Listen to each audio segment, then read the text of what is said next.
Listen, anyone can do anything they want here. If there's the will to do something, they can do it. Cracking down on Khalistan and trade with India are linked, and I think it's trade with Canada and every other country is sort of linked to the same thing. Because if you have, transnational criminal organizations in your ports and running the logistics in your country, like the Khalistanis run fentanyl and the drugs through the trucking industry, we need to do something about Khalistan, because these lunatic Khalistanis are significantly harming Canada in the social fabric, but there's also a extreme economic cost to this. Mr. Modi is coming to Canada to attend G7. The new regime extended the invitation to Prime Minister Modi. How do you look at the visit by the Indian Prime Minister? Also, what kind of significance you make out of that? Well, I think it's pretty significant for Canada because Canadian politics for the last 10 years has been defined by externally, they would say maybe some chaos and some bad actors. Internally, a lot of buffoonery. Trudeau known for dancing around wearing blackface. So Canadians are generally pretty happy to have a prime minister who speaks in full sentences, can count to 10 without his fingers. This is major progress for Canada. On the G7 thing, it's pretty significant because the major sticking point that Canada and India had is the Khalistan movement and the support of, outright terrorism and balkanization in their country. What I saw today, coming to cover the G7 and covering the Khalistan protest, is one of their lines is literally balkanize India, or to separate it. It's quite understandable how any country doesn't want to be balkanized, especially India, who, at the rebirth of India, we could say, and partition, millions died. It was truly terrible, real horrific violence. No one wants to separate India again internally, Sikh, Hindu, Muslim. But there's a concerted push outside of India to undermine it, mostly funded by Pakistan. But all the groups that want to destroy India, usually the same ones that want to destroy Israel and destroy America, undermine the concept of a nation state. So you have communists get in there, you'll get Jamaat-e-Islami, the Muslim Brotherhood, Khalistan, CCP, all the bad actors. So Canada's kind of become a hub of all these bad actors because of our highly permissive, what people would call woke or social justice. That was really defining the Trudeau era. So by inviting Modi into Canada, this is a pretty hard shift from Mark Carney to sort of distance the Liberal brand from these sort of permissive of terrorists, separatists, and all that type of nonsense, and a shift back into sort of, maybe hopefully pre-Trudeau Canada. But there's still a long way to go. This is a good first step to sort of counter radicalization and setting a line against that. But again, it's still a long way to go. Regarding the aspect where you feel that even Prime Minister Modi is coming to Canada, we have seen the trajectory of the relationship, especially during the Trudeau era, where the Khalistanis were much talked about, they had prominence. Do you think in the present regime, the relevance of Khalistanis will tone down?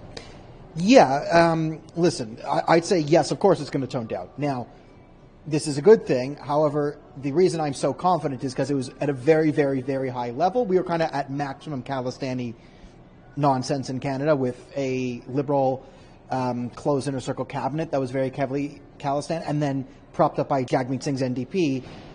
Parties in Canada are very much cult of personality of the leader. So when Jagmeet had balance of power being an outright Khalistani, you had sort of a perfect storm or imperfect storm, depending on your perspective, of Khalistan here. So it's definitely taken a note down. Mark Carney specifically did not go to the Khalsa Day parade out in Surrey, where there are floats of Parmar, known as sort of the biggest Khalistani power display in the country is out in Surrey that day. All the other parties went. Pierre flew to be there. Did not manifest in any votes, as I tried to warn the Conservative Party. But it's notable that Carney stayed away from that.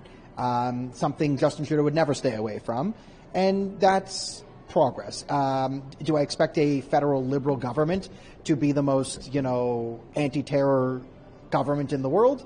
No, I would not say that. But we have taken big steps specifically on this issue. There's still work to be done because we do have, jihadists on the streets of every major Canadian city every day, every week. They're still, causing chaos and vandalizing synagogues and churches and whatever.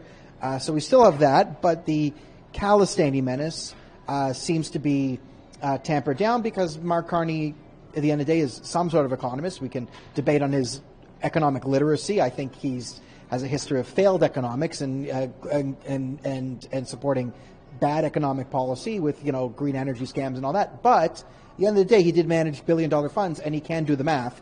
There's more money in trade with India, a real country with billions of people and a real economy, a real consumer base, than there is with a Pakistani proxy propped up by China who run around and, run drugs through the country. Like, yeah, you can get a couple $1 million in drug money into the party, but I commend Mark Carney for understanding that 10 billion, 20 billion, 30 billion, potentially 50 billion is a bigger number than 2 million in drug money. So in terms of the sort of long-term economic output, I think it's wise to want to trade with India because we have everything India needs. We have tons and tons of resources, not a lot of people, and India has tons and tons of people, huge consumer base, and every resource that they're lacking or don't have, we have an abundance here in Canada. So we're both democracies, we're both scions of the British Empire in some way.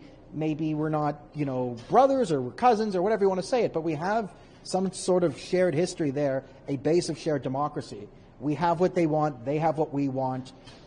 It's a country. This is the easiest 2 + 2 = 4 in the world, but this is Canada. So we're a country where we give awards to teachers who say 2 + 2 is 5. That's not a joke. That's real. That's this country. So you would think 2 + 2 is 4, and that's what we're trying to do. That's what I believe in. But we are a country where half of the people will sometimes believe 2 + 2 = 5. So it's going to be a bit of a work in progress to get Canada and Carney and the Liberal Party to understand, we have resources. They help people and lift people out of poverty, make the world better. People will give you money for those resources. And if we have an economy based on resources instead of human trafficking and money laundering, then we're in a better place.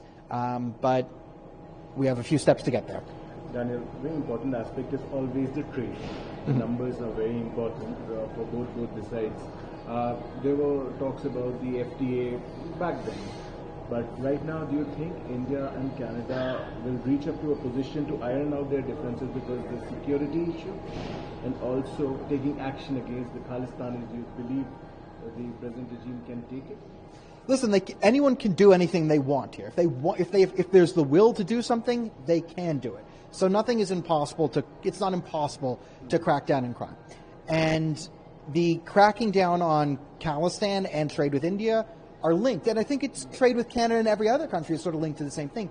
Because if you have, transnational criminal organizations in your ports and running the logistics in your country, like the Khalistanis run fentanyl and the drugs through the trucking industry, this presents a real problem economically and trade-wise, because are you a trusted partner? Is Canada a weak link, right? Because if nefarious actors are involved in the logistics of trade, and we're seeing, what Ukraine and Israel are able to do with smuggling and drones, this is a real national security threat. So if Canada wants to be a player on the world stage, we need to do something about Khalistan, because these lunatic Khalistanis are significantly harming Canada in the social fabric, but there's also a extreme economic cost to this, where one, it just off-puts a lot of Indians because they hear the kill Modi, kill India, balkanize India. That's not a great advertisement for, Canada-India trade. And also, if these people and their drug money and all that have a hand in the Canadian system, then it really is going to reduce our trust with countries that want to trade with us, because you don't want to do trade. You want to do trade with a Western nation like Canada, okay? It's a great place with great people and all that, but you don't. There's a reason why more people want to trade with Canada than they do with Pakistan, because you can't trust a Pakistani shipping company to be, in any way honest, or what links do they have, and that's the same thing we're running in here with Canada. So I hope it gets sorted out. Again, I don't see a trade deal coming this week at the G7, but there could be some good talks. I hope I hope there's a good step taken. I hope a second step is taken. I hope there's more cooperation, and we could figure out how to get along with an allied democracy that used to be part of the British Empire, just like us. It's not rocket science. Daniel, this brings me to the last question. Do you think in the new regime the relevance of Khalistanis have gone down? Yes. I think they have gone down.